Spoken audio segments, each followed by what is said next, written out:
Page 257 Calcutta museum archive. रात का अंधेरा, पुरानी धूल भरी किताबें और एक कोना जहां आदित्य अब खड़ा था। उस नोट ने उसे यहीं तक बुलाया था जहां प्रोफेसर दे की असली रिसर्च छुपी थी। प्रणव, देखो, यही वो शेल्फ है। प्रोफेसर ने अपना नाम यहीं छुपाया था। यहाँ इतनी पुरानी चीजें, पर क्यों लग रहा है जैसे कोई अभी अभी यहाँ से गया हो।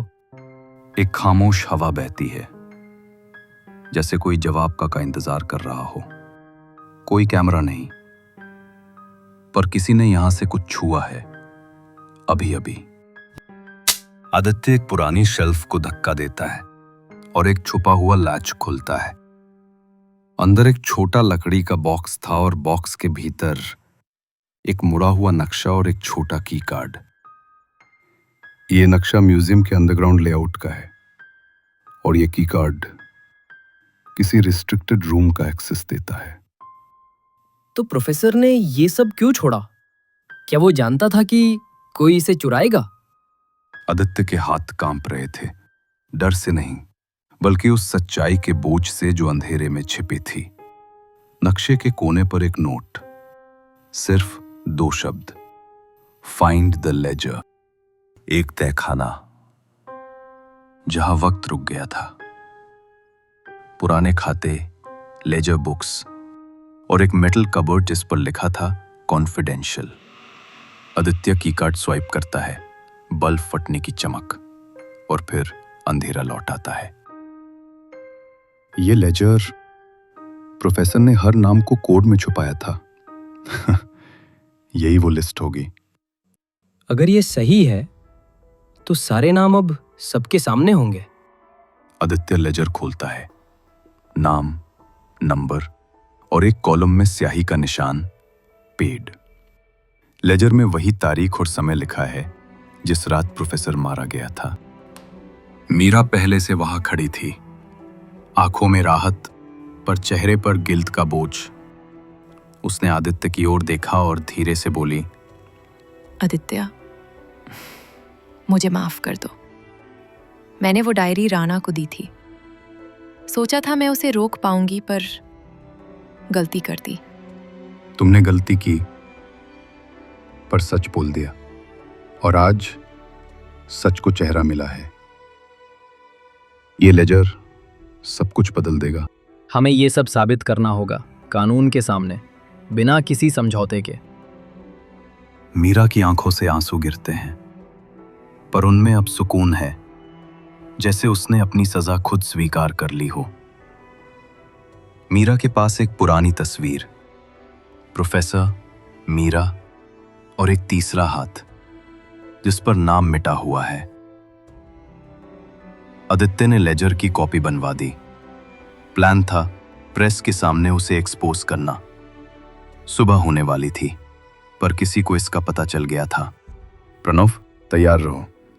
मीरा, तुम गवाह बनोगी। अगर हम सही हैं तो सच सबके सामने होगा। और राणा, क्या वो अब भी जेल में है?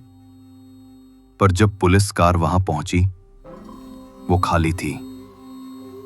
राणा की सेल खाली, रस्सी टूटी, खिड़की टूटी, पर कोई निशान नहीं। राणा जेल से गायब, एक प्लान्ड वैनिश। कुछ गवाहों ने बताया 2 लोग एक छोटे डॉक पर देखे गए थे। एक नाव तेजी से निकल गई। सीसीटीवी में बस एक काला साया और फिर ब्लैक स्क्रीन। ये कोई आम भागना नहीं है, किसी ने मदद की है। और ये लेजर उन्हें जलाना था। हमें ये लेजर पब्लिक करना होगा, वरना ये लोग फिर गायब हो जाएंगे। राणा का जाना सच को और तेज करता है, पर एक बड़ा डर छोड़ गया। नेटवर्क अब भी जिंदा है। राणा ने गायब होकर एक और रहस्य छोड़ा, जो लेजर से भी बड़ा था। सुबह प्रेस रूम भरा हुआ था। आदित्य ने लेजर की कॉपी प्रेस को दी। नाम, तारीखें और पेड कॉलम सबके सामने थे। ये रिकॉर्ड सबूत नहीं, भरोसा है। अगर किसी ने खून या भ्रष्टाचार छुपाया, अब सच उसके पीछे खड़ा है। लोगों के चेहरे देखो, कुछ हैरान, कुछ इनकार में, पर अब दबाव बढ़ गया है। मीडिया ने लेजर को हेडलाइन बना दिया, सियासत में हलचल और एक खाली कुर्सी, राणा की। लेजर ने बहुतों को डराया, पर कुछ लोग अब भी साए में छिपे हैं। शाम को आदित्य अपने घर लौटा। डायरी उसके हाथ में थी। उसने आखिरी पन्ना निकाला और पीछे एक छोटा नोट चिपका था, for those who keep looking.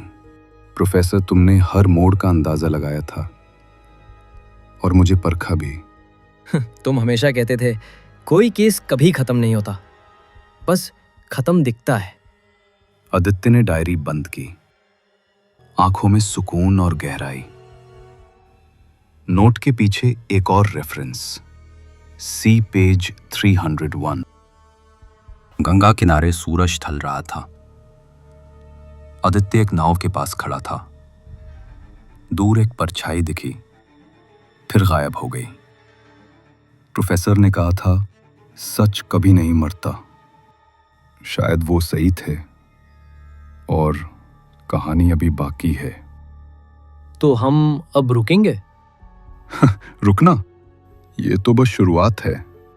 जो छिपे हैं अब रोशनी में आएंगे। राणा गायब था, लेजर सबके सामने, पर एक और लकीर थी जो सिर्फ वही देख सकता है जो द लास्ट पेज बार बार पढ़ सके। आदित्य जेब से एक छोटा नोट निकालता है जिस पर सिर्फ एक शब्द लिखा है, रिटर्न।